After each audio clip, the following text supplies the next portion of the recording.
Originally from San Francisco, Jessica Payne spent second grade on in Western Fairfax until settling down in Western Loudoun with her husband and 3 boys in 1998. Her piece, From My Last Words to My Brave, tells the story of her lifelong struggle with depression, anxiety, denial, surrender, and her final path to healing.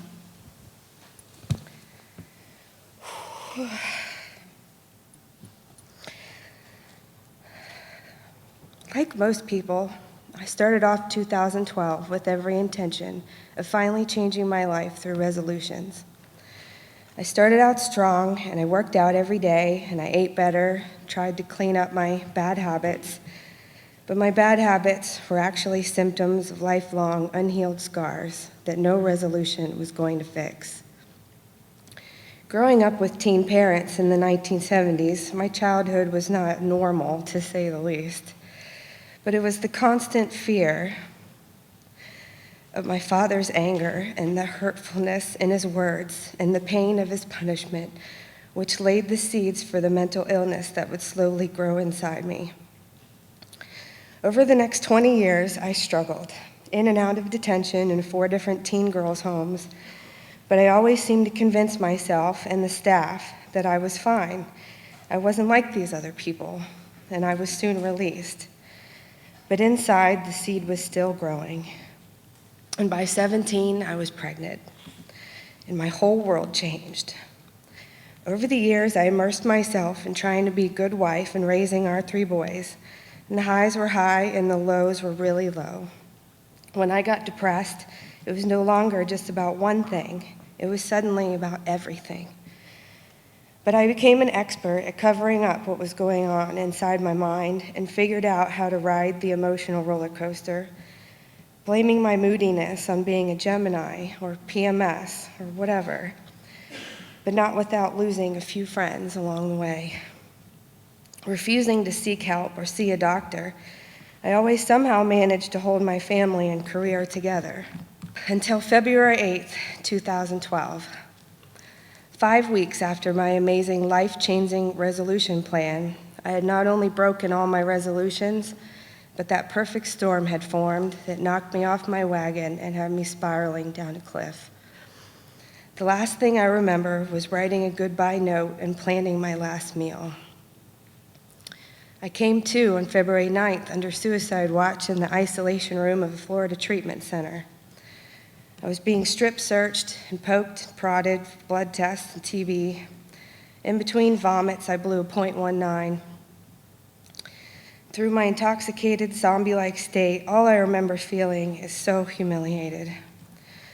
I woke the next day with the most evil hangover, angry that I was there and angry that I was still alive.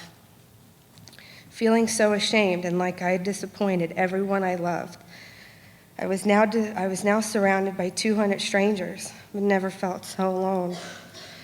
Armed with only the pen and journal they gave me, I wrote this poem called My Last Words.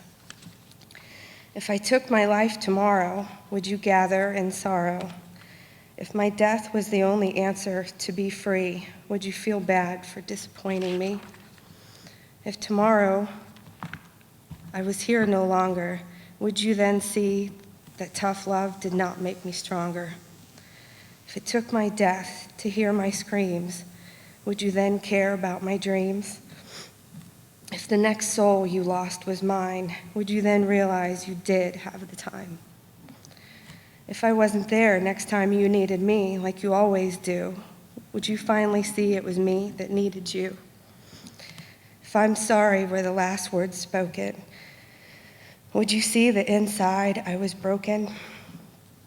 I followed the program there enough to squeak by, as usual, and left convinced again that I was fine. 30 days and a few new friends later, with some outpatient counseling, I'd be good to go. But that seed was inside was almost at full bloom. 4 months later, on July 11th, my best friend of 28 years, who was also struggling with bipolar depression and anxiety, overdosed on his meds and didn't wake up.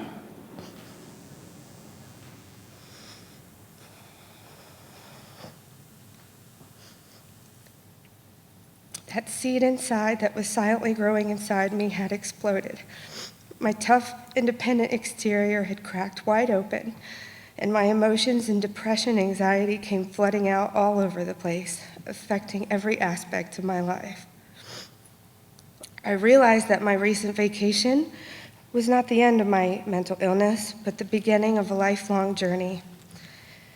Because since then, I've had to bury 3 more close friends, 2 grandmas, 1 uncle, and both of my pets. My heart has been permanently broken, and my world is forever changed.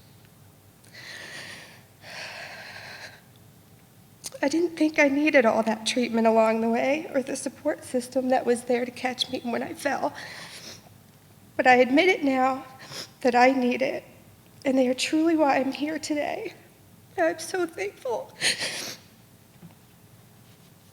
As I read this story today and that poem, I wonder, what if February 8th, 2012 was the day I died? I would have left my loved ones with the hole in their heart like the one I have in mine from my new angels. And I remind myself what I would have missed since then. My oldest son's high school graduation, being there for my new best friend from treatment when she needed to leave her abusive husband, a birth of a very special baby, being part of 2 special friends' weddings, and creating an organization that is now helping others struggling through grief and mental illness to honor my angels. I would have missed all those amazing moments in this moment and all those to come if I hadn't picked up the phone that day and asked for help. One of my favorite quotes I remind myself of often is from Garth Brooks. "Life is better left to chance. I could have missed the pain, but I'd had to miss the dance."